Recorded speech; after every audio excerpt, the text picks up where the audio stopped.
એક રાજા હતો, એનો એકનો એક દીકરો પરમ એકાંતી ભગવાનનો ભગત, સદાય સંસારમાંથી ઉદાસ રહે. રાજાને એમ થયું કે દીકરો હવે ઉંમર લાયક થયો છે, લાવ એને હું પરણાવી દઉં અને હું મારી જવાબદારીમાંથી મુક્ત થાવ.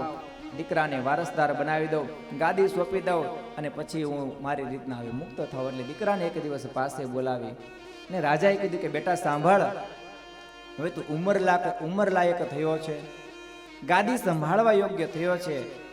મને પણ હવે આ રાજ્ય બંધનકારી લાગતું એવું લાગે છે, મારે પણ ભગવાનનું ભજન કરવું છે, માટે તું રાજ્ય હવે સંભાળી લે. તો તારે આ રાજ્યમાંથી જે જોતું હોય ને એ માંગી લે. અને જે રાજાના કુંવરે જે માંગણી કરી છે ને, અદ્ભુત માંગણી કરી છે. પિતાજી, જો તમે મને આપવા જ માંગતા હોય ને તો મને એ આપો કે મારું કોઈ દિવસ મૃત્યુ ન થાય. શક્ય છે ખરું? મારું કોઈ દિવસ મૃત્યુ ન થાય, ત્યાર પછી મને કોઈ દિવસ વૃદ્ધ પણ ન આવે.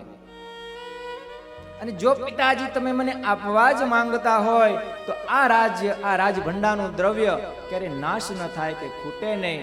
ગમે તેટલું આવે તો ક્યારે ખૂટે જ નહીં, વધતું જ રહે. અને આ દ્રવ્યને ક્યારે ચોર લૂંટે નહીં, એવું મને આપો.